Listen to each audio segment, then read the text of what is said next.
My name is Adiola. In this video, we are going to be making Ankara Turban. So for the band of our Ankara Turban, for the band I'm going to be using 4 inches by 30 inches. That is assuming that the head circumference is 23 inches. So I'm going to cut out 30 inches by 4 inches. 30 inches by 4 inches. You can see that my tape starts from 1 and then I cut it on 5. That is 23 inches, which is the normal head measurement, plus 7 extra inches. For my cap, I'm going to be using 23 inches by 13 inches. Or you can do 12 inches, depending on how big you want your cap to be. For the head circumference I'm going to be using is 23 inches. So 23 inches by 13 inches or 10 inches or 12 inches or whichever you want to use. So after measuring my 13 inches by 23 inches, which is the head circumference, on the part that opens, mark 3 inches or 4 inches. I'm using 3 inches for this tutorial because this cap is for sale and I'm not sure whether my client is going to be making a hair or not. So from this angle here up to that 3 inches mark that I need, I'm going to draw it on like so, and then I'm going to cut it out. I'm going to cut following the curve. So here I'm done cutting. Because my material is non-stretchy, this Ankara is non-stretchy, I'm going to be using elastic. So I cut 5 inches elastic. This is the 1 inch elastic. So I cut 1 inch elastic cut 5 inches long. And then from the edge of, remember that our head circumference is 23 inches, but for the band we cut out 30 inches. So that is extra 7 inches added to our band. I already put my band on full. This is the right side up and this is the wrong side. So the wrong side is going to face each other, and I'm going to be marking 10 inches from both ends. 10 inches from here, and 10 inches from the other end. 10 inches from the other end. And so I am going to be attaching my elastic band with pin to secure it. I'm going to put it on that line where I marked, 10 inches line. I'm going to secure it with pin on both sides. So I'm actually going to squeeze my fabric on this side, and then I'll take it to my sewing machine and stitch.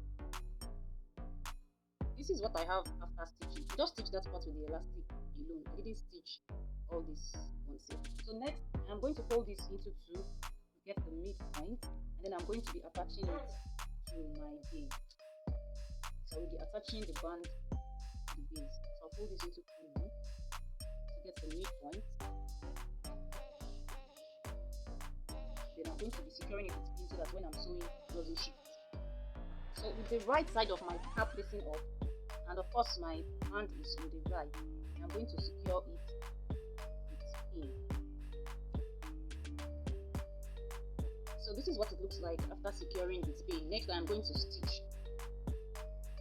Alright, so after attaching my band to my cap, I took it a step further. I turned the material right side together and then I stitched. Now usually I would interlock.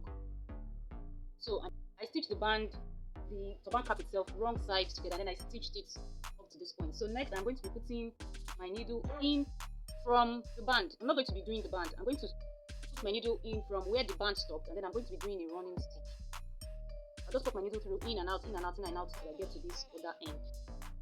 So if you check here, you would see my running stitch where my needle went in and out, in and out, in and out. So I'm going to fold now, then I'm going to tie it and cut off the excess thread.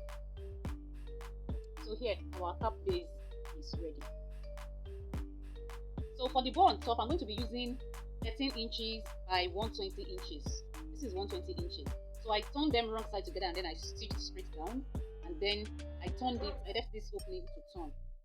So you can see this is the other end. I already stitched it, and this is it already turned. So I'm going to be tying a bow now, and then I'm going to be attaching it to our cap. So the elastic part is going to be at the back. I'm going to be putting the bow on this part of the cap. It's going to be in front.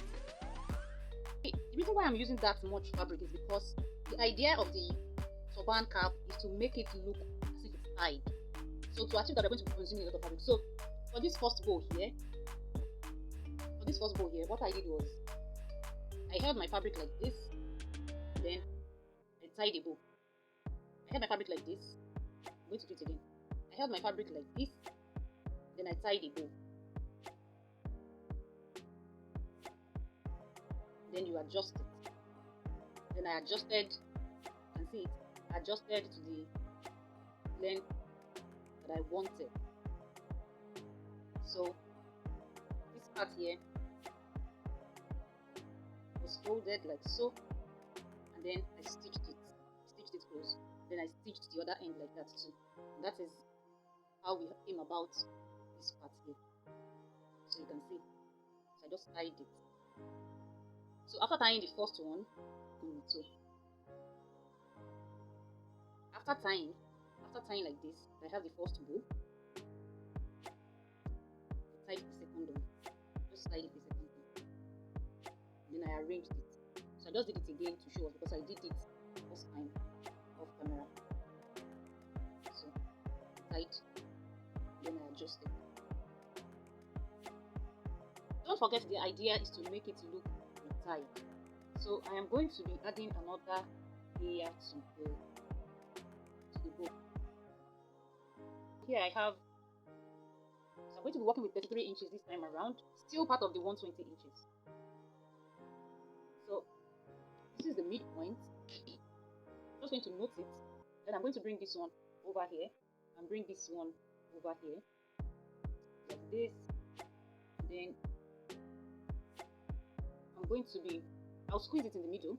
I'll squeeze it in the middle a little bit. I'll put this one on top, and then I'll squeeze it from the top again. So I have this, and then I'm going to be adjusting it slightly like this, and I'm going to be bringing this one. So now I'm going to tack everything together using my needle and thread. I folded this into two, so I can measure on camera.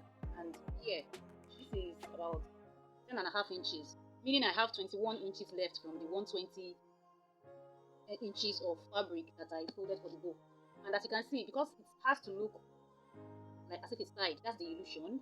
I did not do any serious stacking. You can see, I just secured the layers together once here, and I did the same thing at the other end here. So if you lift it like this, I didn't tack all the other parts. I just tacked them at different points just to secure it and give the illusion that it's tied. Then this is our bow and this is our cap. So when I place it on it, it's going to look like this. So this is what it will look like after tacking. So it's going to be looking as if it was tied. Mind you, it's ready to wear. So this is what my client wants, and this is exactly what I am delivering. So if you like this video and you would like to see future videos, kindly subscribe to my channel and give it a thumbs up so YouTube can recommend it. Now don't forget to turn on notification bell so you get to be the first to know whenever I upload any video. I should be uploading the next video in a couple of days. Please watch out. Thank you for watching. See you later. My name is Adiola once again.